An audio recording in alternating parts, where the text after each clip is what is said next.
welcome back, welcome back. Joining us for our third conversation. It's all about marching for Christ. Belmopan Take Back the Land. And joining us, we have the director of My Refuge Christian Ministries, Mr. Richard Smith. Good morning. Good morning. And we also have the leader of Ignite Belize, Brent Heavener. Good morning. Good morning. Good morning, gentlemen. And of course, thank you so much for traveling all the way from the West to be here with us this morning.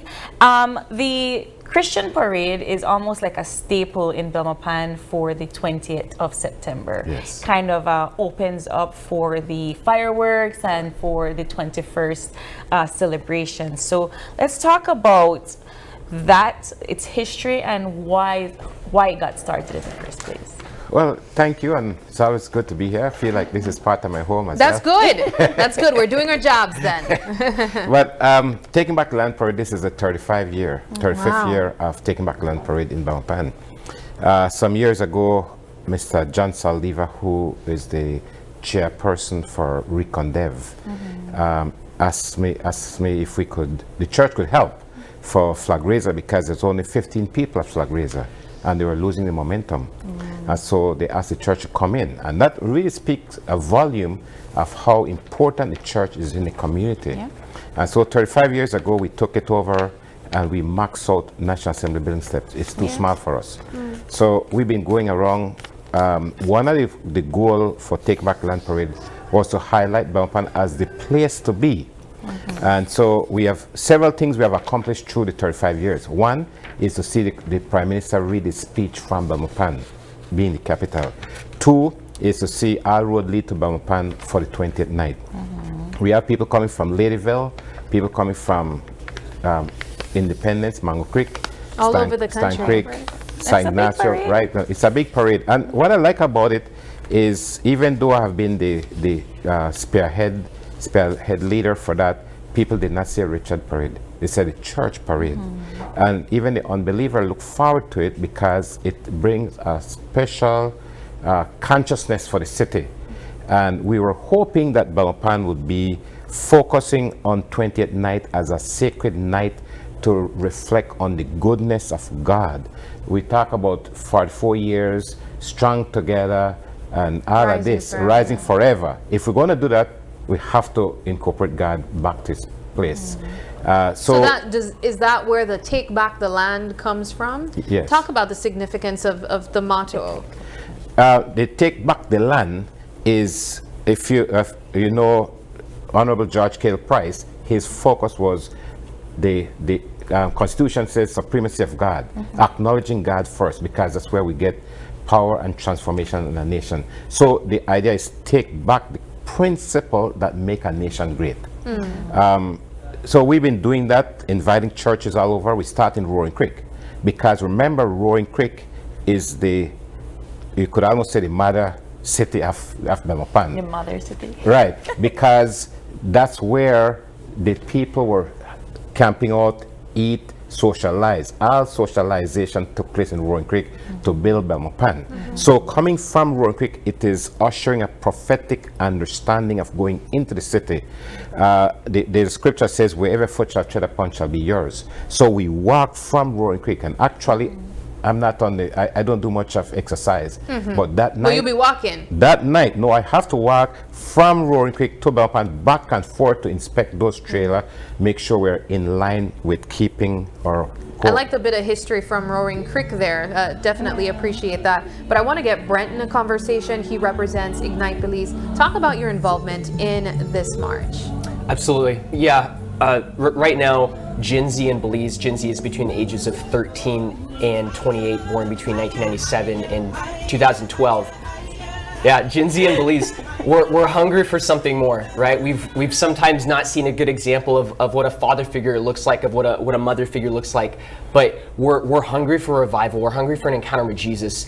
We're not hungry for church. We're not hungry for religion. We're not hungry for just another service or just a holier than thou person. I think right? it's relationships. We're hungry for a relationship. Absolutely, yeah, and right now, all across Belize, the Lord is bringing a revival amongst Gen Z. We're seeing it in Spanish Lookout, like that's where I'm from, and we're seeing just like Gen Z gets set free and the youths get set free from shame, from depression, from suicide, from people that have struggled with abuse and people that have not been treated right.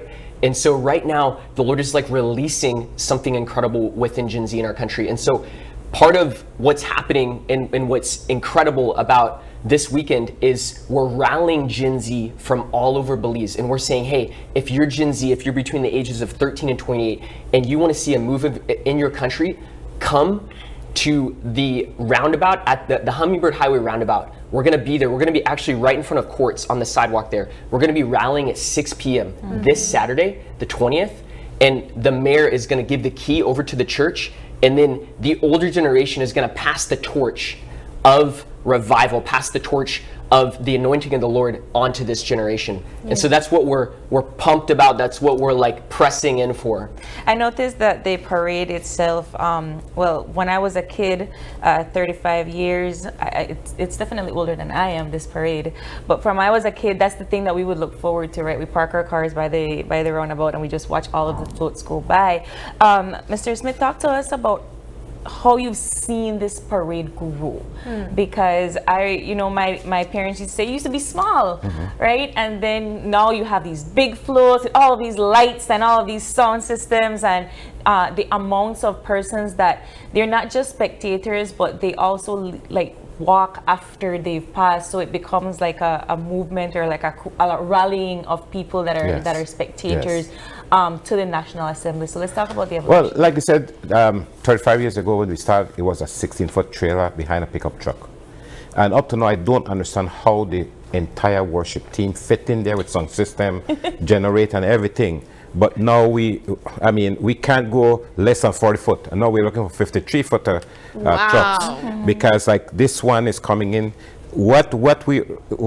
Belize coming for September, Belize have always bringing international artists to come and pollute the city with dirty dancing and other stuff like that.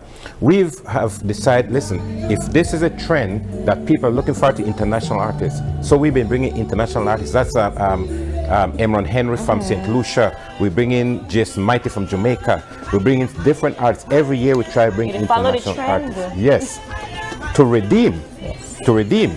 So what we are doing is redeeming the nation. And so we also want to maintain quality standard. You know, a lot of time church go out on a little song system that you can't hear what's going on. We got to make it clean. We got to make it up to speed. So Belmopan we have maintained that network of standard that we can compete with any.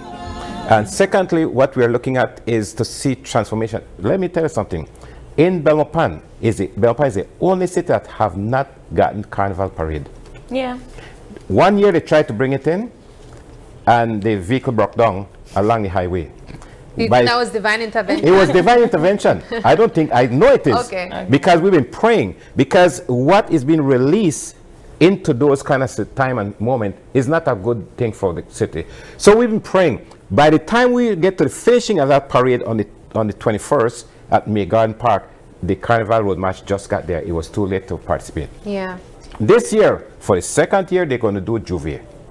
And I think it's a very disrespectful and disorganized. It's really out of whack. Belmopan City, that's not it. Belmopan City is more a family-oriented city. People says it's boring, right? Well, I can't comment on that because I might be boring myself. But I want to go back to the conversation, Brent, that you spoke of with Gen Zs and just really younger generations of people, and the way that you are spreading the message of salvation to younger people. I think in this day and age, you find that a lot of young people are so conflicted because there are so many different options. You can be agnostic, you can be, on the other side where you embrace what you'd call like secular living. And then of course there are persons who feel a little bit pressured by the idea of being overly religious. How do you sell or how do you present salvation to a younger generation with so many options and so many things taking place around them? And then when we look at the internet, that's an entirely different conversation. Yeah, absolutely. Thank you. That's a really good question. Well, the thing is that what Jesus offers is so much greater than what the world can offer. And so what the world offers is like, it's immediate, it's fast, and it'll cost you a lot. Like it'll drain you, right? And so across Belize, like we see our youths, we're getting caught up in so many different things of the world, right? Young girls are getting caught up with like body image and what they look like. They see things online. They're getting caught up with worldly relationships with guys that actually they're trying to fill a void of maybe abuse from their father or maybe not being loved by their father. So they're trying to fill it with a guy, right? Or guys are trying to just fill that void in their heart by affirming their masculinity through some sort of gang, right? Or drinking or alcohol or sex, whatever it may be. But here's the thing is, like, for me, I grew up in church. I grew up around religion, but I wasn't 18 years old until I came to Jesus. And I didn't even come to Jesus inside of a church. He encountered me in my room. And so Jesus says that if you want to follow me, it'll cost you everything. And so right now, across Belize and even across the world, it's like Gen Z is looking for an encounter with Jesus. We're not looking for an encounter with a religion. We're not looking for an encounter with another church system. We're looking for an encounter with the man who literally literally died so that we could have freedom. Yeah. I really appreciate the differentiation, because I think what Sabrina was asking kind of comes more to structures. I think we're living in a society where if it's not the government you're being disappointed with, it is some form of church. It is some form of organization that has disappointed us, and we're not sure where to turn. We're looking for these relationships, we're looking for these connections, and we're not sure who to trust. And so I appreciate the differentiation in terms of like your spirituality and the church and so forth. But to wrap up our conversation this morning, what time, where are people supposed to be congregating for the Christian parade this week? It started in Rowan Creek. 6 o'clock, we are congregating at 5. 6 o'clock is the official ceremony. How many floats? So far we have about up to 15. 15 floats. Yes, girl, I tell you, it's big. And normally, that's what I'm saying now. Yeah. On that day, lots of people come in that we never know. All right? And so we are starting at 6 o'clock. 6:30 kicked off from Rowan Creek. Go in. We have our first stop at the Garbutt gas station. Then next stop will be at the southern roundabout for Belmopan, at the where used to be Blue Moon restaurant. And at that is where we normally have the welcoming by the mayor and his councillors, along with the area representative who've just confirmed, yes, they will be meeting us there to welcome us into the city. They gave us a key, a significant undertaking to say, church, go and do what is best for the city. So then we go into La Cabana, where we have another stop, and we have a jam session there. Then we have another jam session at the Garden City Plaza. Then next, hopefully, we're still in the making, because the finishing was supposed to be at GG Field, but GG Field is flooding out. And so there's a good possibility of moving from there. And so if that move, we still have to coordinate going through the May Garden Park area, and then the Ring Road and Libertad, where will be one of our major jam sessions as well. Brody's entrance, and then Shop 99, and we're supposed to go into GG Field, but all that is up on the weather.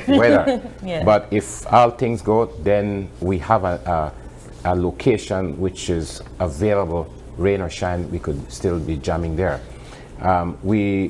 This year we have Soul Caribbean, a new reggae band from Belmopan that will be joining us on a float. We have our band, it's a Belizean. This year we have not, actually this year I was saying I was not going to do no parade. It's a lot of work. I tell you, people enjoy one night, I enjoy months of preparation. And this starting tonight, we'll be fitting up the truck, getting those speakers in place, those huge big speakers. And then when the parade is over, everybody got home and they left for me to take down everything. You have to clean up. And so it's a lot of undertaking, but we do it for the setting a standard for Belmopan. And I'm so excited because you know what? Families are the number one. If you lose your family, you're stressed out. Yeah. Some people left on the street. And so we are the one that put Humpy Dumpy back together. Do you guys have sponsors for this event? Still working on sponsors. Wow. Okay. The budget for my trailer alone is $8,000. So this is all community coming together and working on these Yes. floats. Wow. Yes. That is a huge So, undertaking. but I must say, two of our great sponsors, Builders Hardware and the Inn at Twin Palm, and I just want to thank them because they always be with us from the time we start. And so we're still inviting other sponsors to jump in. We want people to know this is not sponsor a parade. This is sponsor a transformation. I don't know if you remember when Alkaline came to Belize, Oh yes, I do. when there was a conflict between them and the Catholic Church venue. And there was a lot, when you look at the website, it was pretty terrible. And so we were praying. And interestingly, when we entered Belmopan at the Garden City Plaza area, total country went into blackout. We were the only light, which is significant. We are the light of the city, the light of the world. Everybody was coming at the roadside because no reason to stay in darkness at home. And in Belmopan at the National Assembly building step, which is supposed to be our place of playing gospel music, was playing some ready to play dirty music. And they could not play because there's blackout. And the moment we get on top of that hilltop, the light come back. Jesus says, "Ye are the light of the world." And so that time we were fully engaged to pump from our trailer, and so they could not play those dirty music that we're going to play down there. I mean, Divine intervention.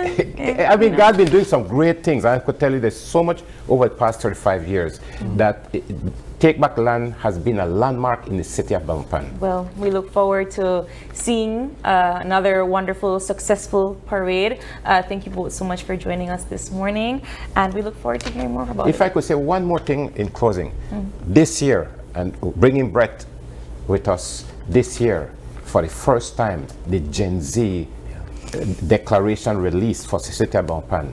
You know, all politicians look to the youths because they are the voting strength, the voting population. They are the one that make them win or lose. And so here it is. It's time that the church kick in gear, raise up these youngsters and give them purpose. And so thank God for Gen Z launching in Belmopan for the first time in 2025. Beautiful. All right. Wonderful. Thank you guys so much. All right. We got to take a quick break, and we'll be back with more Open Your Eyes. Don't go away.